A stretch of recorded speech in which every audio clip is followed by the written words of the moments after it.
Varicose veins కి సరైన చికిత్స కోసం సంప్రదించండి ఎవిస్ హాస్పిటల్. నమస్తే రమగారు. నమస్తే జయ. రమగారు, గ్యాస్ట్రిక్ సమస్య కొంత ఇబ్బంది పెడుతూ ఉంటుంది. ఇంటి చిట్కాలు ఏమైనా ఉన్నాయా? మనము ఇంట్లోనే ఏదన్నా అంటే వెంటనే డాక్టర్ దగ్గరికి పరుగులు పెట్టకుండా ఇంట్లో ఏదైనా పాటించగలుగుతామా? పెద్ద సమస్య జయ ఇది. మన అవును. జీవన విధానాలు మారిపోయినాయి. రాత్రిళ్ళు పడుకోము, పొద్దున్నే లేవము, సరైన ఆహారం తీసుకోము, వేళకి తినము, సూట్ కానివి తింటాము, ఎక్కువ తినేస్తాము, స్పీడ్గా తినేస్తాము. స్పీడ్గా తినేస్తాం, పెద్ద పెద్ద ముద్దలు గుడుకు మింగేస్తాము, తినేటప్పుడు గాలి మింగేస్తాము. చాలా ఉన్నాయి వాటితోటి సమస్యలు. పాపం ఈ గ్యాస్ట్రిక్ ఇరిటేషన్ ఎంత బాధిస్తుందో నిజంగా. పైగా ఇప్పుడు మన జీవన విధానం మారటం వల్ల వచ్చిన సమస్యలు, దీంతో పాటు మెంటల్ టెన్షన్, మానసికమైన అశాంతి, అది కూడా ఈ గ్యాస్ట్రిక్ ట్రబుల్కి కారణం అవుతుంది. చిన్నపిల్లల్లో ఉంటాయి కొంతమందికి, ఊరికే తేన్పులు వస్తూ ఉంటాయి పిల్లలకి కొంతమందికి. ఈ చంటప్పుడు ఏం చేస్తాం మనం, మన తల్లి దగ్గర పాలు తాగినా, బాటిల్తో పాలు ఇచ్చినా భుజం మీద వేసుకోవడం, జోకొట్టి బర్ఫ్ గాలి తెప్పించండి బయటికి అని చెప్తారు. కొంతకాలానికి మెల్లిగా అది తగ్గిపోతుంది. కానీ బర్ఫ్ అనేది ఖచ్చితంగా ఉంటుంది కదా ఎవరికైనా. ఒక బర్ఫ్ ఒకే బర్ఫ్సే వస్తూ ఉంటాయి, ఎంతసేపు ఇబ్బంది కాదు కదా. ఇవి ఇబ్బందిగానే ఉంటాయి. ఇవి ఏంటంటే మనం ఆహారం తీసుకునే విధానాల్లో కొంచెం మార్పులు చేసుకోవాలి. ఎక్కువ తినేటప్పుడు నీళ్లు తాగేయద్దు, కపకప తినేయకూడదు. పెద్ద పెద్ద ముద్దలు కాకుండా చిన్న ముద్దలు చేసి ఎక్కువసేపు నమిలి మింగటం. ఆహారం హెవీగా తీసుకోకుండా మీడియం అంటే ముక్కలు పెంచాలన్నమాట. తక్కువగా ఎక్కువ సార్లు తీసుకోవచ్చు. ఒకేసారి కడుపు నిండా ఫుల్గా తినటము అలాంటివి కొంచెం చేయకుండా ఉండాలి. ఈ గ్యాస్ ఇరిటేషన్ అవి ఉన్న వాళ్ళకి, గ్యాస్ట్రిక్ ఇరిటేషన్ ఉంటే అంటే ఏదైనా తిన్నా కడుపులో మండుతోంది, దేనివల్ల అని ముందు ఒకసారి ఫుడ్ చెక్ చేసుకోవాలి జయ ఎవరైనా. ఓకే, ఏం తిన్నాం?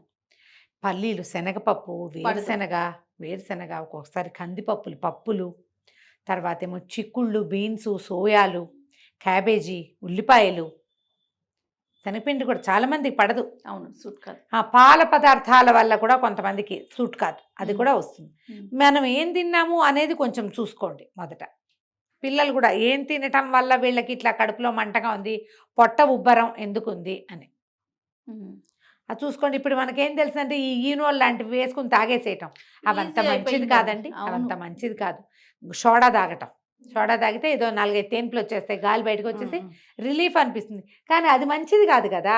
సోడా తాగటం, సోడా మేకర్ కొనుక్కోవటం గొప్పలు కాదమ్మా, అవన్నీ చాలా జబ్బులు. బోన్స్ అరిగిపోతాయి. కాదు రమ్మగారు, ఇది తగ్గితే కొత్త ప్రాబ్లం స్టార్ట్ అవుతుంది. ఎందుకంటే మనకి సోడా వల్ల ఈ కార్బనైజ్డ్ డ్రింక్స్ ఏమున్నా సరే, పళ్ళ రసాలు, వాటి వల్ల కూడా పొట్టలో యాసిడిటీ వస్తుంది, గమనించండి. దేనివల్ల అవుతుందో. ఎప్పుడైనా once in a while soda తాగటం వల్ల ఏం అవ్వదు. మా సోడా, నాకు కూడా నిమ్మకాయ సోడా చాలా ఇష్టం. మామూలుగా కాదు, అది ఎప్పుడో సంవత్సరానికి 3 సార్లు 4 సార్లు, ప్రతి నెలా కూడా తాగకూడదు, మంచిది కాదు. దానివల్ల ఏంటంటే బోన్స్ పాడవుతాయి, ఆ సమస్యలు తెచ్చుకోకూడదు కదా. మనం న్యాచురల్ చిట్కాలు ఏమైనా కొన్నిటిని పాటించడం అలవాటు చేసుకుంటే కొంచెం బెటర్గా ఉంటుంది. జీలకర్ర గ్యాస్ట్రిక్ ఇరిటేషన్ని తగ్గిస్తుంది, గ్యాస్ తేన్పులు, పొట్ట ఉబ్బరాన్ని తగ్గిస్తుంది. ఎలా? మీరు అన్నం తిన్నాక, చెప్పండి, అన్నం తినేసాక పొట్ట ఉబ్బరంగా ఉంటుంది, మీరు డాక్టర్ దగ్గరికి వెళ్ళకుండా దానికి ప్రత్యామ్నాయం కాదు. ఎప్పుడైనా ఒకసారి మీకు ఇలా ఉంటే మాత్రమే, మీకు రెగ్యులర్గా ఇరిటేషన్ ఉంటుంది, పొట్టలో కడుపులో మంట ఉంటుంది, రోజు గాలి బంధించేస్తుంది అంటే ఇవి బంద్ చేయవు. ఇవి తాత్కాలిక చిట్కాలు మాత్రమే. ఇది మన డిస్క్లైమర్. ఓకే, డాక్టర్ అవసరం ఉంది మీకు, డాక్టర్ దగ్గరికి వెళ్ళిపోండి. అలా కాకుండా ఎక్కడో ఏ పెళ్ళిలోనో ఫంక్షన్లోనో తినొచ్చాము, మన వేళ తప్పి తిన్నాము, బాగుందని ఇంకొంచెం తిన్నాము, స్వీట్ ఏదో సూట్ కాలేదు, అందులో ఉన్న క్యాప్సికమో క్యాబేజీయో మీకు బ్లోటింగ్ వచ్చేస్తుంది పొట్ట, ఇలాంటప్పుడు ఒక 3-4 చిన్న చిట్కాలు, ఇవి నేను పాటించే చిట్కాలే చెప్తున్నాను. చెప్పండి. జీలకర్రని సోంపుని నీళ్ళల్లో వేసి ఒక 2 పొంగులు రానిచ్చి ఒక చిటికెడు ఉప్పు వేసుకుని తాగొచ్చు. ఓకే, ఒట్టి సోంపుని ఒక స్పూను, తీయటిది కాదు, షుగర్ కోటెడ్ కాదు, మామూలు సోంపు ఉంటుంది కదా, ఒరిజినల్ దొట్టిది ఆకుపచ్చగా ఉంటుంది, అది నీటిలో వేసి 2 పొంగులు రానిచ్చి ఏమి అక్కర్లే ఒట్టి నీళ్లు తాగండి. సోంపు టీ ఆహారం తర్వాత తీసుకుంటే అది అన్నాన్ని అరగదీస్తుంది, తేన్పులు తగ్గిస్తుంది. ఒకటే తేన్పులు వస్తున్నాయి, లేదా తేన్పు రాదు, పొట్టలో బిగబట్టినట్టు ఉంటుంది అవునవును. అని ఉంటుంది, పై ప్రాణం పైన పోతూ ఉంటుంది, అపిరితిపిరి అయిపోతారు కొంతమంది. అవునవును. అలాంటప్పుడు బాగా యూజ్ అవుతుంది. ఓకే.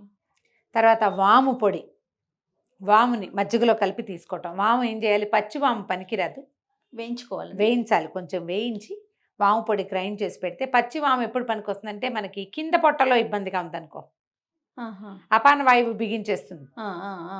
ఏమి ఇవి రావు, ఉమ్. కింద నుంచి పోయే గాలి పోదు, పోదు. విసుగ్గా ఉంటుంది పొట్ట, మోషన్ ఫ్రీ కాదు. అలాంటప్పుడు ఏం చేయొచ్చు, వామును ఒక చిటికెడు చేతిలో వేసుకుని చిటిక ఉప్పు వేసుకోవాలి, దాన్ని ఇట్లా బాగా నలిపి ఉప్పు వాము కలిపింది తినేసి ఒక గ్లాస్ వేడి నీళ్ళు తాగితే 2 గంటల్లో మోషన్ అయిపోతుంది. ఓ, అలా గాలి బంధించినా కూడా ఇలా చేయొచ్చు. ఓకే. ఇది ఇప్పుడు మనకి పై పొట్టలో గ్యాసు, ఆహారం తినటం వల్ల బరువుగా ఉండటం వల్ల వచ్చేదానికి హాట్ వాటర్ తాగటం, ఒక గ్లాస్ వేడి నీళ్ళు తాగటం. మీకు తరచుగా అలా చిన్న ఇబ్బంది కాదు, పెద్ద ఇబ్బంది కాదు, చిన్న ఇబ్బంది అయితే అన్నం తిన్నాక తాగే మంచి నీళ్ళు వేడి నీళ్ళు తాగండి. ఒక నిమ్మ చెక్క వేసుకోవచ్చు. నేను ఒకటి చేస్తా జయ, జనరల్గా ఇంట్లో కాదు, ఇళ్లలో కాదు, ఫంక్షన్స్లో కాదు, ఏదైనా రెస్టారెంట్స్కి భోజనం చేయడానికి వెళ్తే తినంగానే ఈ మన నిమ్మడిప్ప ఒక స్పూన్లో పిండేసి దాంట్లో ఒక చిటికెడు ఉప్పు వేసుకుని ఆ నిమ్మరసము ఉప్పు తీసుకుంటాను. హాయిగా ఉంటుంది రమ్మగారు. పొట్ట రిలాక్స్ అయిపోతే. వాళ్ళలో ఈ రెస్టారెంట్స్లో ఆయిల్స్ ఎక్కువ వాడతారు అవునవునవును. కదా, చాలా రిలాక్స్ అయిపోతాను నేను. ఇంటికి వచ్చి ఒక గ్లాస్ వేడి నీళ్ళు తాగేస్తా. ఆయిల్స్ సెట్ అవ్వవు నాకు, ఎప్పుడో తింటా అంత రెగ్యులర్గా తినం కదా. ప్రయాణాల్లో బయటికి వెళ్ళినప్పుడు ఏదైనా పర్టికులర్ పిల్లలు ఏదైనా చాలా ఇన్సిస్ట్ చేస్తే కానీ అంత ఎక్కువ తింటారు. అసలు ఇప్పుడు చాలా తగ్గిపోయింది. ఆ తిన్న రేర్గా కూడా ఇదే మార్గం, వేడి నీళ్ళల్లో నిమ్మరసం వేసుకుని తాగండి.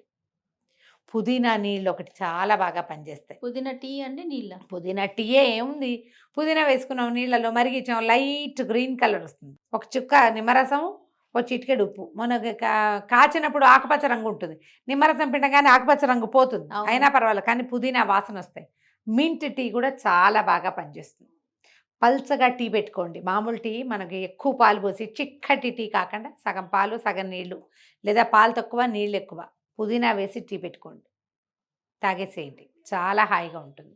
తర్వాత అల్లం, కొంచెం ఉప్పు అద్ది అల్లం ముక్క చిన్న అల్లం ముక్కని ఉప్పులో అద్ది నోట్లో పెట్టుకుని నిదానంగా నవిలి ఉప్పుతో పాటు అల్లపు రసాన్ని మింగండి, పొట్టను ఖాళీ చేస్తుంది. అది భావన అల్లం అని చేసేవాళ్ళు, తాతగారికి భావన జీలకర్ర అని కూడా చేసేవాళ్ళు మా ఇంట్లో. నిమ్మరసం ఉప్పు కలిపి పిండేసి జీలకర్ర అందులో తడిపెట్టి తర్వాత దాన్ని ఎండబెట్టేవాళ్ళు, మళ్ళీ ఇంకోసారి నిమ్మరసంలో వేసేవాళ్ళు, చివరికి పుల్ల పుల్లగా ఉంటుంది అన్నమాట జీలకర్ర. భావన జీలకర్ర, భావన అల్లం కూడా అంతే, నిమ్మరసము ఉప్పు కలిపి ఎండబెట్టుకోవచ్చు. మనకి ఇప్పుడు దొరుకుతున్నాయి, నింబువాలి, అదరక్ అలాంటివి దొరుకుతాయి. అది చాలా బాగా పనిచేస్తుంది దీనికి. ఇది మీకు సమస్యగా ఉంటే జబ్బుగా పరిణమించేంత పట్టుకు తెచ్చుకోకండి. రేర్గా మీకు ఎప్పుడైనా అలా అనిపిస్తూ ఉంటే కనుక ఈ గ్యాస్ట్రిక్ సమస్యలకి ఇవేంటంటే ఎక్కువ ఉంచుకున్నారనుకోండి మీకు అల్సర్లు ఫామ్ అయితే కష్టం. అవునవును, పెద్ద సమస్య అయిపోతుంది. అది అంత దాకా లేదు, కొంచెం కొంచెం సమస్యగా ఉంటే ఇలాగా ఏదైనా ఎక్కువ ఫలానా అది తింటే నాకు ఇది వస్తుంది అనేది గమనించండి అమ్మా. ప్రధానమైంది డాక్టరే అన్నిటికీ పరిష్కారం అనుకోవద్దు. మన శరీరాన్ని మనం తెలుసుకోవాలి. మనం ఏం తిన్నాం, ఏం తింటే మనకి ఏమొచ్చింది, లేదా పిల్లాడు ఏం తిన్నాడు, పిల్లాడు అది తినటం వల్ల వాడికి జలుబు చేసిందా, ఎండేసినా, మోషన్ తెల్లగా అవుతుందా, లేదా మోషన్ అవ్వట్లేదా, ఎక్కువ మోషన్స్ అయిపోతున్నాయా, వాడు రాత్రి పడుకోవట్లేదా, క్రాంకీగా అవుతున్నాడా, ఫలానాది తిన్నాడు ఇవాళ క్రాంకీగా అయ్యాడు, మీరు అది గమనించాలి. పన్ను నొప్పి వచ్చింది, దేనివల్ల వచ్చింది, సడన్గా పన్ను నొప్పి, పన్ను జివ్వుమంది. ఇప్పుడు నేను తిన్నాను, చల్లటి తాగాను, పన్ను జివ్వుందంటే ఎనమెల్ పోయింది, మనకు అర్థం అవ్వాలిగా. అన్నిటికీ ఏది వచ్చినా డాక్టర్ దగ్గర పరిగెత్తాం, డాక్టర్ మీదే డిపెండ్ అవుతాం అనుకోద్దు. డాక్టరు మోస్ట్ డిపెండబుల్, మనకి అవసరం, డాక్టరే కావాలి మనకి. కానీ తొలిది మీరు తెలుసుకోండి. ఎస్, ఆయనకి చెప్తాకైనా మనకు తెలియాలిగా. ఇవి తిన్నప్పుడు నాకు ఈ ప్రాబ్లం వస్తుంది అంటే తీరుతాయి సమస్యలు. అలర్జీస్ కొంతమందికి సూట్ కాదు.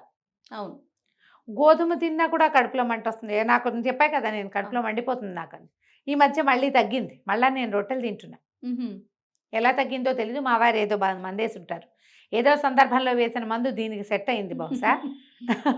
మళ్ళీ రొట్టెలు తింటే నాకేం ప్రాబ్లం లేదు, తినేస్తాను. ఓకే, మనం చూడండి, మీకు అవకాశాన్ని బట్టి ఏ డాక్టర్ని మీరు ఫాలో చేస్తారో అక్కడికి వెళ్ళండి.